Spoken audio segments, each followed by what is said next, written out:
네, 선생님들 오늘 하루 잘 지내셨나요? 기도하고 시작하겠습니다. 참 좋으신 하나님 감사합니다. 오늘 월요일 우리 교사 성경 공부로 모였습니다. 로마서 8장의 말씀 앞에 서는데 우리 선생님들 오늘 하루를 지내면서 이러저러한 상황을 만났을 텐데 이 밤에 위로해 주시고 격려해 주시고 힘을 더하여 주시길 원합니다. 이 시간 말씀을 통해서 우리 모두 하나님의 살아계심을 우리의 피부로 경험할 수 있도록 인도해 주세요. 예수 그리스도의 이름으로 기도합니다. 아멘. 예, 오늘 우리가 살펴볼 부분은 로마서 8장 18절부터 30절까지예요. 제가 가진 성경의 그 타이틀을 보면 모든 피조물이 구원을 고대하다라는 타이틀로 구성이 되어져 있어요. 피조물이 구원을 고대한다. 이 고대한다라는 말이 이제 헬라어적인 부분으로 목을 쭉 빼고 기다리는 거예요. 귀한 손님이라든지 내가 진짜 얻고 싶은 부분이 있다든지 그러면 그 시간이나 그 사람이 기다려지잖아요. 피조물이 구원을 고대한다라는 것이 한편에는 그러한 의미가 담겨져 있습니다. 때로는 구원이 필요할 만큼 때로는 너무 힘들고 어려움들이 있다라는 얘기죠.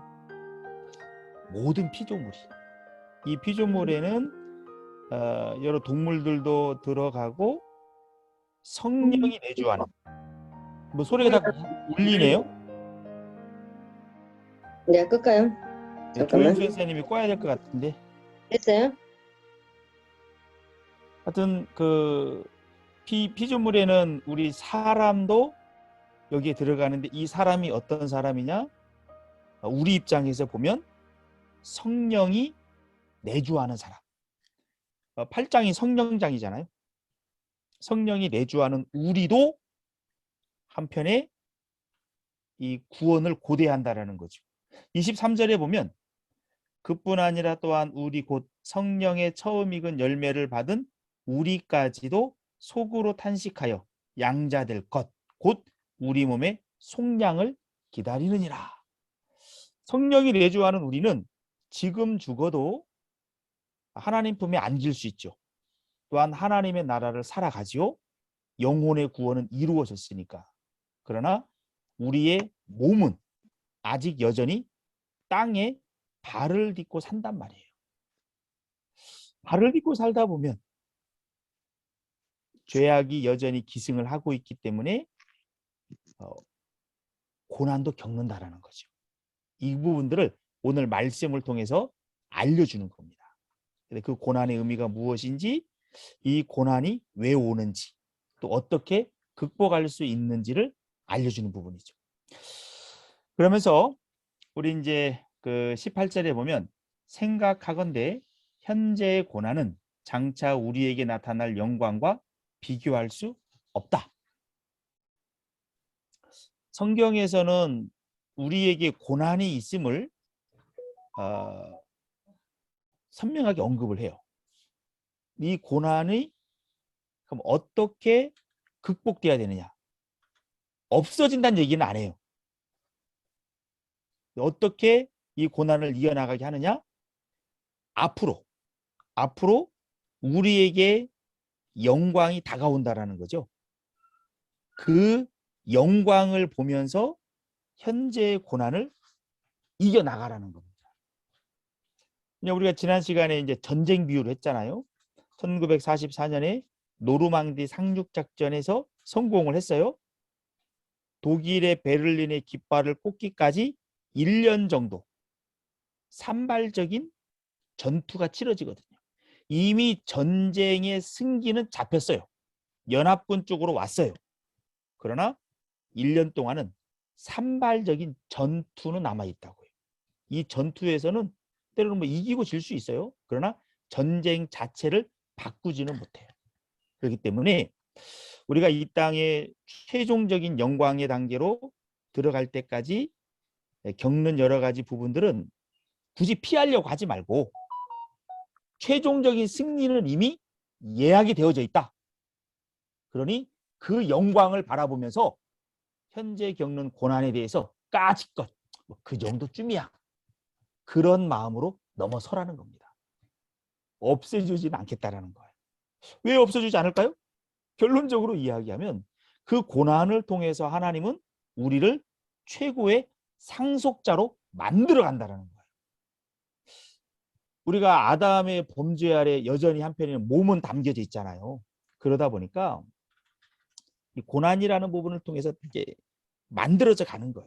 원석과 같은 우리를 빚어가지고 멋진 곡선이 살아있는 몸으로 만들어 가는 거예요.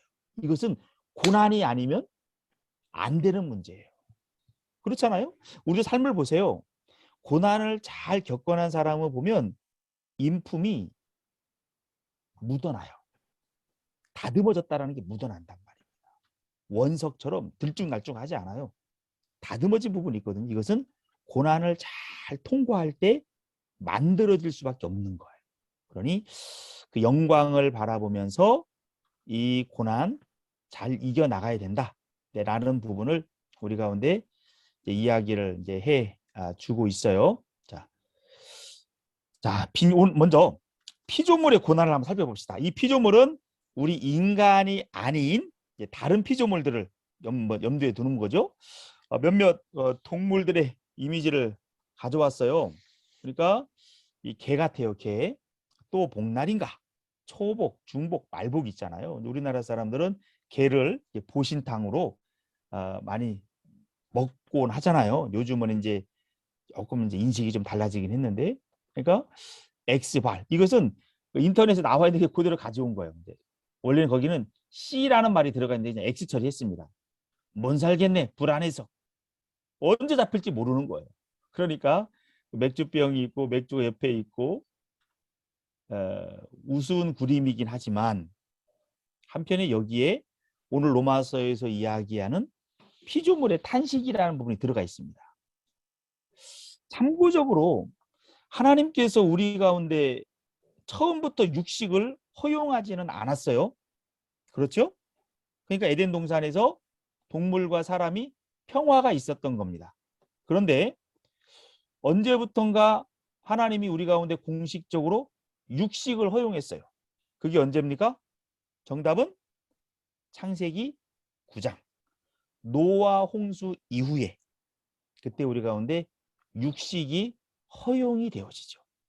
그래서 이제 그때부터는 어쩔 수 없이 이러한 그 다른 동물들도 인간을 두려워하기 시작합니다. 자, 그 다음에 또 비슷한 그림이에요. 또 복날인가? 못 살겠다. 개 집에 불안하게 있는 그 개들의 모습.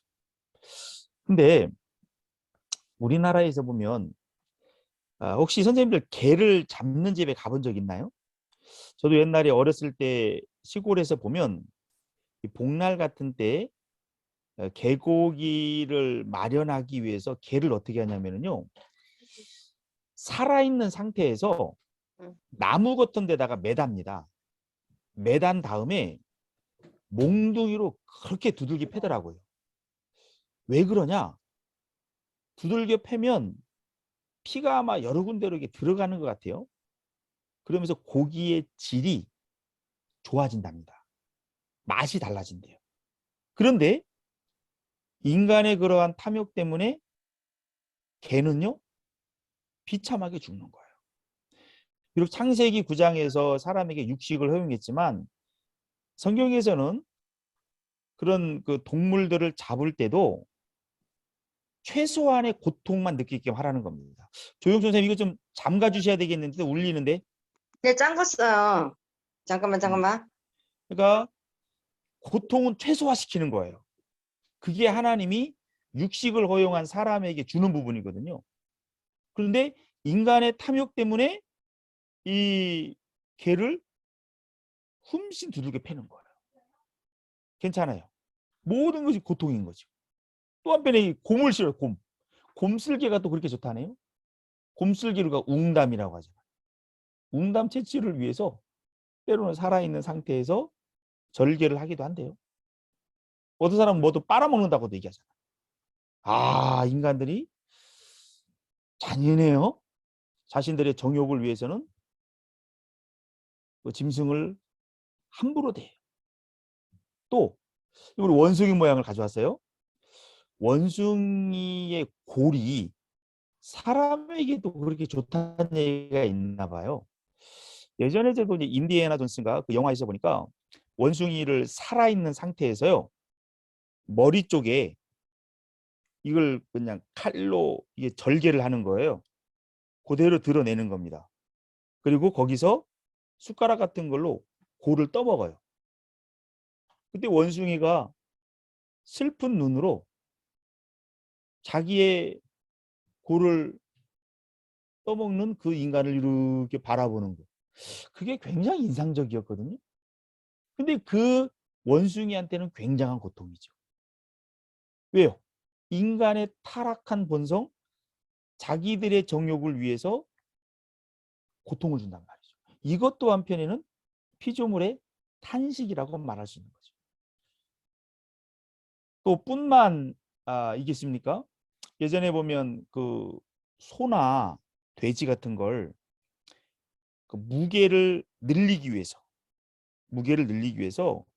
잡기 전에 차 뒤에 태운 다음에 이제 트럭 같은 데 뒤에 태운 다음에 운동장을 몇 바퀴를 계속 도는 거예요. 소나 돼지가 막 어지럽게. 그러면 굉장히 고통스럽겠죠. 또 갈증을 느끼겠죠. 그 다음에 호스로 입에다가 넣고 물을 잔뜩 먹이는 거예요. 그럼 어떻게 하겠습니까? 무게가 늘어나는 거죠. 대신 고기의 맛은 없어요. 대신 이제 소나 돼지를 키워서 큰 이익을 얻고자 하는 사람은 그 소비자들이 맛있는 거 먹느냐 관심 없어요.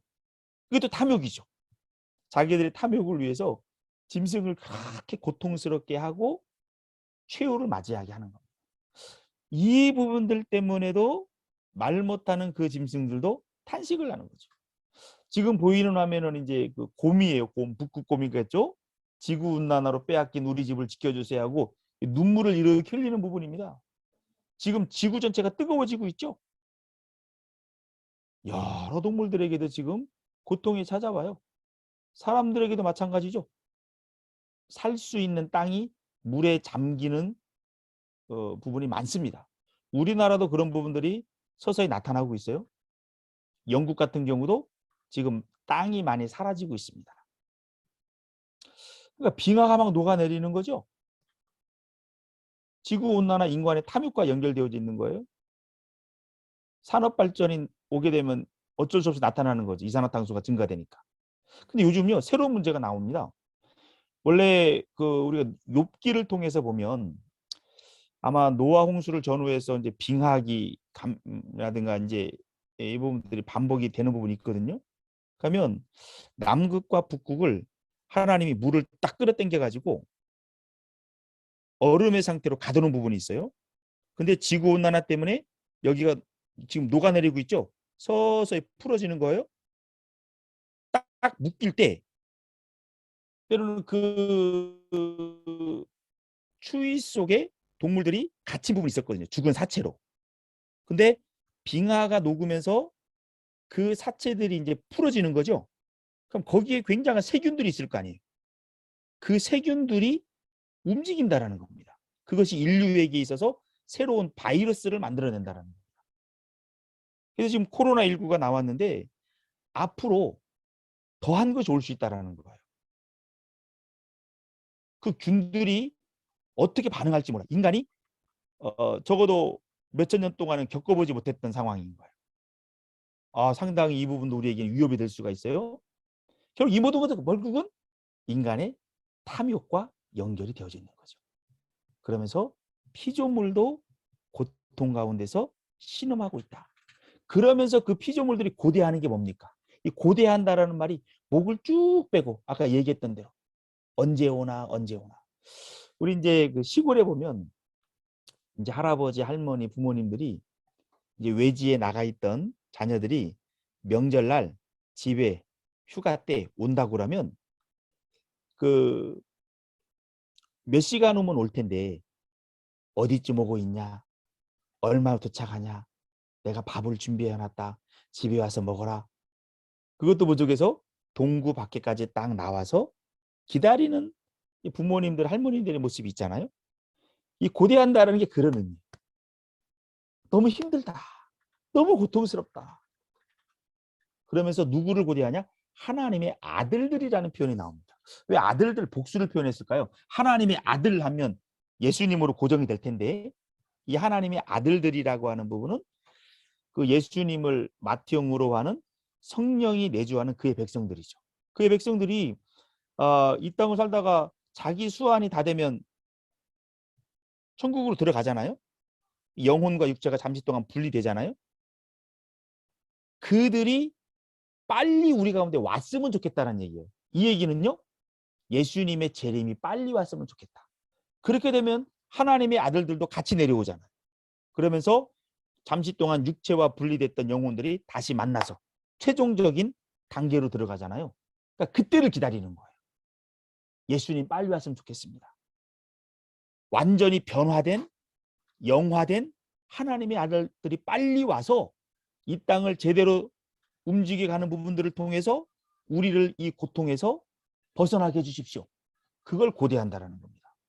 그러면서 8장 20절에 보면 피조물들도 어쩔 수 없이 헛된 데 굴복을 해요. 이게 이제 이런 표현이 어떨까 싶어요.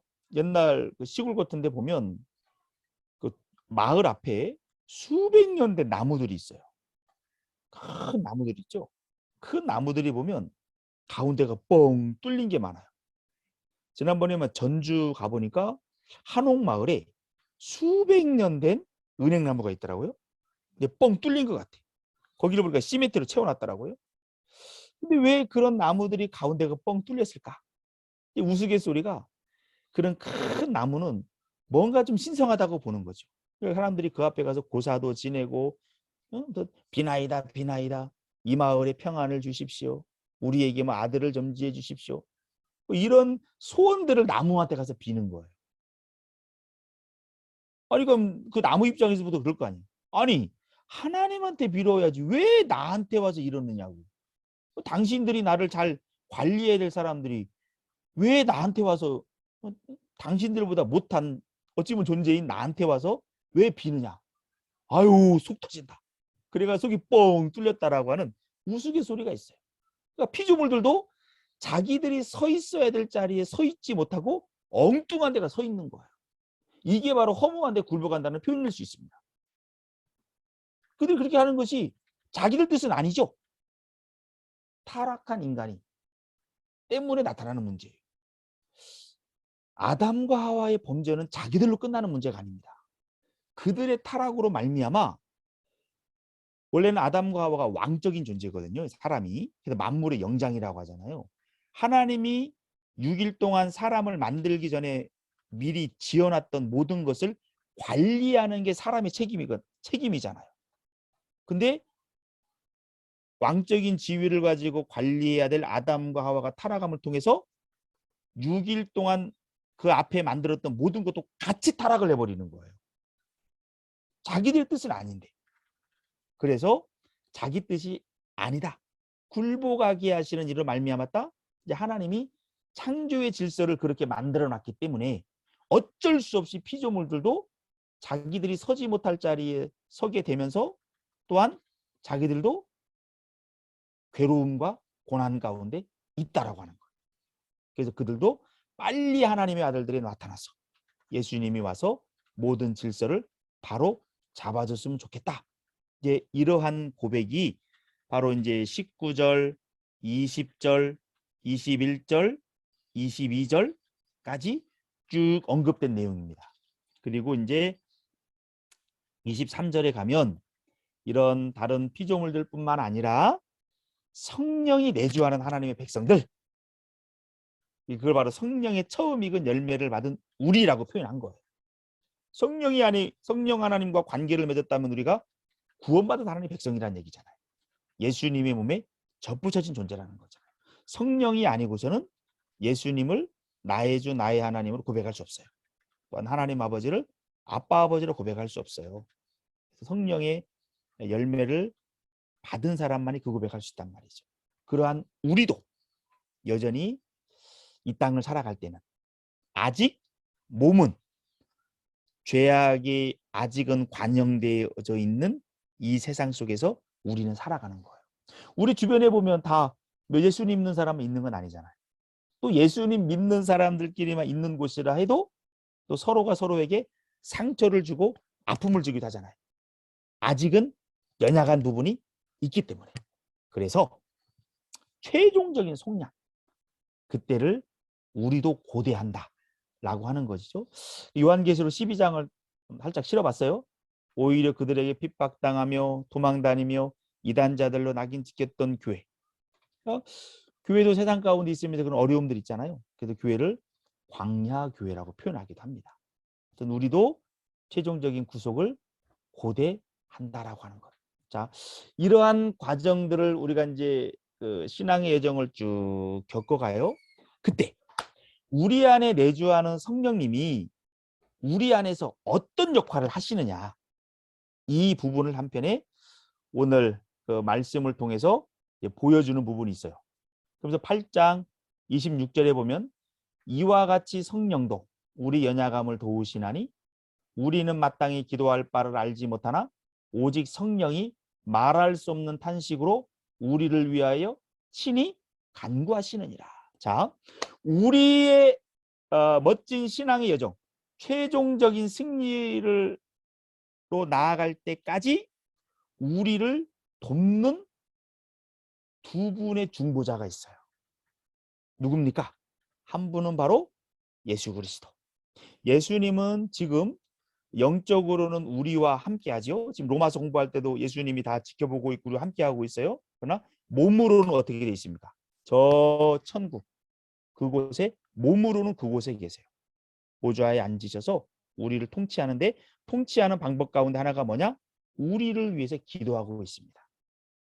그래서 우리가 예수님의 기도 때문에 우리가 연약함에도 불구하고 그래도 하나님 안에서 서 있을 수 있는 거예요. 또 한 명의 중보자가 누구냐?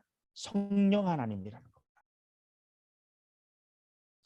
선생님들 오늘 하루를 이렇게 지내고 하면서 기도 많이 하셨습니까? 때는 우리 선생님들이 기도할 때 그 기도가 하나님께서 들으실 만한 기도를 혹시 하고 있습니까? 때는 우리가 연약하기 때문에 만약에 예수님이 내 위치에 있다면 예수님이라면 어떤 기도 하실까? 그 예수님과 일치된 기도를 내가 하고 있나? 우리가 고민해 볼 필요가 있잖아요. 근데 때로는 우리가 연약하기 때문에 하나님께서 원하는 기도를 우리가 못할 때가 있다는 거예요. 그럴 때가 있죠? 그래도 우리가 살 수 있는 근거는 뭐냐? 예수님께서 우리를 위해서 바른 기도를 하고 있어요. 또한 성령 하나님께서도 우리를 위해서 바른 기도를 하고 있어요. 그러면서 우리가 겪는 여러 고난들을 통해서 우리의 기도 내용도 하나님이 다듬기도 하는 거죠. 그러면서 우리가 동행한다는 겁니다. 또한 성령이 내주하는 우리도 하나님의 말씀대로 살고 싶은데 때로는 못 살고 하는 여러 부분들 있잖아요. 그게 또 한편에는 탄식으로 표현이 그렇게 되기도 한다라고 하는 거죠. 그러면서 우리의 신앙을 말로 조금씩 성장시켜가는 성령 하나님, 또한 예수님의 모습을 우리는 또 로마서를 통해서 확인을 하게 됩니다. 자, 그러면서 이제 8장 한번 29절로 가보겠습니다. 하나님이 미리 하신 자들을 또한 그 아들의 형상을 본받게 하기 위하여 미리 정하셨으니 이는 그로 많은 형제 중에서 맏아들이 되게 하려 하십니다. 즉 예수님은 신학적으로 보면 뭐 우리의 구원자이고 우리의 하나님이기도 하지만 한편에는 가족관계적인 개념으로 보면 예수님은 우리의 맏형입니다. 또 자매들 입장에서 볼 때는 큰오빠가 되는 거죠. 왜냐하면 예수님에게도 하나님 아버지는 아버지고 우리에게도 하나님 아버지는 아버지잖아요. 그러니까 예수님과 우리는 어쩌면 형제 관계라는 거죠. 이건 히브리서도 이야기를 하는 부분들이죠. 오늘 로마서도 이야기합니다. 예수님은 우리의 맏형이고 우리는 그 뒤에 서 있는 예수님의 동생들이라는 겁니다. 그래서 하나님의 최종적인 목표는 맏형이신 예수님 수준처럼 동생들도 멋지게 하나님의 아들로서 서게끔 하나님이 우리를 이끌어 간다는 얘기예요. 그래서 고난이라는 부분도 그 카드를 잘 활용해서 우리를 멋진 상속자 예수님의 동생으로 만들어 간다는 얘기입니다. 이 부분을 오늘 말씀이 한편에 이야기를 해주고 있다라고 하는 것. 그래서 우리에게 때로는 주어지는 여러 답답하게 보여지는 그런 상황들, 이런 부분들도 하나님께서 우리를 미워하거나 힘이 없어서가 아니라 최종적인 상속자로 만들기 위한 그런 과정이다라는 부분을 우리 마음속에 잘 새기면서 이겨나가길 원하는 거죠. 그러면서 8장 25절을 이야기합니다. 만일 우리가 보지 못하는 것을 바라면 참음으로 기다릴지니라 이야기합니다. 우리가 이제 최종적인 영광이 저 앞에 딱 있어요. 우리가 2차 세계대전으로 보면 노르망디 상륙작전 이후에 독일의 베를린, 왜냐하면 독일이 그 전쟁의 중심 나라잖아요. 베를린에 가서 이기는 것은 시간의 문제예요. 이미 전쟁의 승기는 잡았기 때문에. 그러나 아직 이렇게 눈에 최종적으로 깃발을 꽂기 전까지는 선명하게 보이는 건 아니잖아요. 바라볼 뿐이지. 그러나 확실한 거예요. 그러면 우리가 조금 더 인내하고 참음으로 기다려보자. 그리고 모든 것이 합력해서 선을 이루게끔 최종적으로 그렇게 우리를 이끌어 갈 것이다. 그 하나님 바라보면서 멋지게 서 나가십시오 하고 오늘 말씀이 격려를 그렇게 하고 있습니다. 제 맨 아랫부분만 읽고 정리하겠습니다. 성도에게 있는 현재의 고난은 최고의 상속자로 세워지는 과정일 뿐입니다. 예수님의 동생답게 섭시다. 아멘. 예. 우리 혹시 선생님들 따로 질문이 있으시면 한번 해주시면 좋을 것 같아요. 오늘은 시간상 여기서 제가 마무리 기도하고 마치도록 하겠습니다. 참 좋으신 하나님 감사합니다. 오늘 로마서 8장 말씀 앞에 우리 섭니다. 이 피조물들이 겪는 고난에 대해서 또한 성령의 처음 익은 열매를 받은 우리에게도 또 남겨진 고난이 있다라고 하는 부분들 오늘 말씀을 통해서 봅니다. 그러나 우리 성도들에게 있는 이 고난은 하나님이 우리를 미워하기 때문이 아니고 또한 하나님이 능력이 없기 때문이 아니고 우리를 최고의 상속자로 세워가기 위한 과정이라고 하는 것. 노 크로스, 노 크라운 아니겠습니까? 고난이 없이 어찌 영광이 빛날 수 있겠습니까?